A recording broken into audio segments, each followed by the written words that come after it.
Gemini, hi! Welcome to Mr. Queen PH at ito ang inyong weekly reading for October 9 to 15, 2023. But before we begin, promote ko lang ang Gemini bracelet. Ayan, so this is for alignment ng Gemini energies. Meron itong Blue Lace Agate, Sodalite at Amazonite. So available to sa aking Shopee. Link on the description. Ayan. So let's begin, Gemini. This is a general reading. Just take what resonates. Watch your Sun, Moon, Rising, and Venus para sa iba pang mensahe.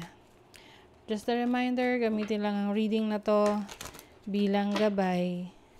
So your energy for this week is the King of Pentacles. You are establishing your finances. Oo, yung iba naman sa inyo, ang energy nyo is very entrepreneurial. So, maaring gusto nyo magnegosyo, or if you already have a business, things are doing well for you, you are pumped up. Oo. Ganadong-ganado ka. Let's see your, challenge. The King of Cups. Your challenge is about your emotions, or this is also about your compassion. So pwedeng yung iba overwork, puro focus sa trabaho, kaperahan. Pwedeng nagkukulang na kayo ng connection sa ibang tao, lalo na sa mga mahal sa buhay nyo. So check on them, 'di ba? Let's see your opportunity. Knight of Wands. You have an opportunity to travel. Pwede rin to explore your creative talents and skills. Your blessing is the 10 of Wands. So as a blessing, I'm seeing na meron kang i-unload na burden. Meron kang mga obligasyon na matatapos na. Maaring meron kang mga binabayaran na loan, mortgage, or utang, no? Or meron kang i-let go na financial responsibility. Okay? Dahil medyo nakakapagod na yan for you.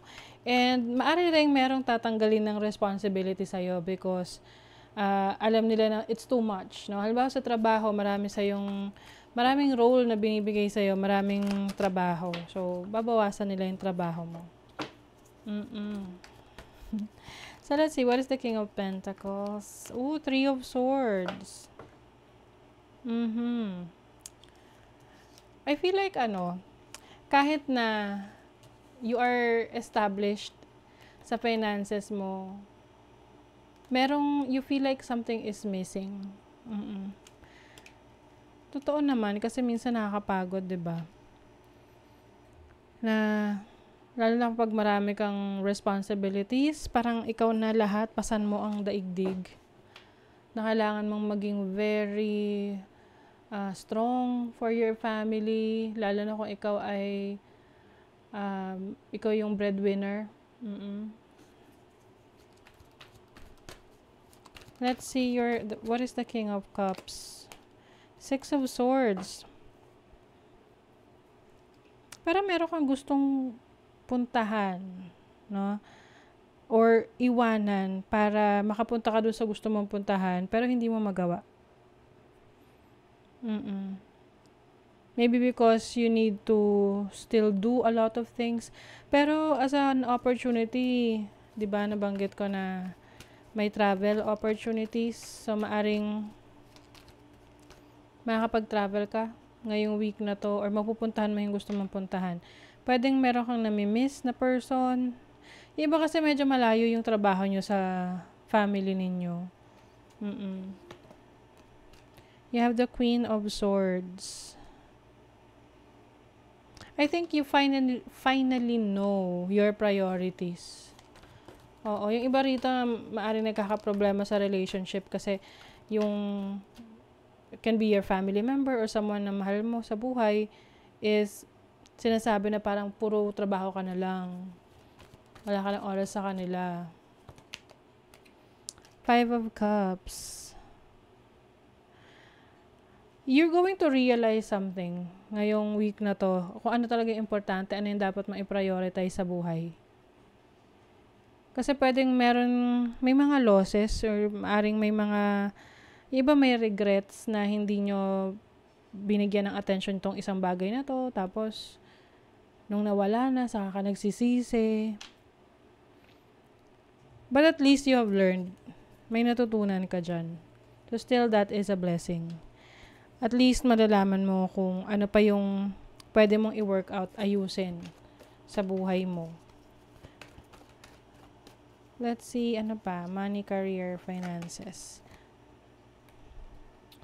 Yung iba sa inyo, meron kayong pinipilit na career, business, or trabaho na hindi pa practical sa ngayon. Wag muna daw. Kailangan mo munang pag-usapan, pag-isipan, pag-isipan bago mo i-push. Kasi yung iba, maaring ang tawag doon, impulsive, You need to, parang consult with someone. Kumonsulta ka muna sa iba na may alam dito sa gusto mong pasukin or gawin.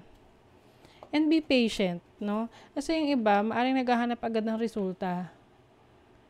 Tapos, pag hindi nila nakikita yung resulta nila, na gusto nila, ayaw na. So, sayang, 'di ba? You need a lot of patience para makuha mo yung financial gain.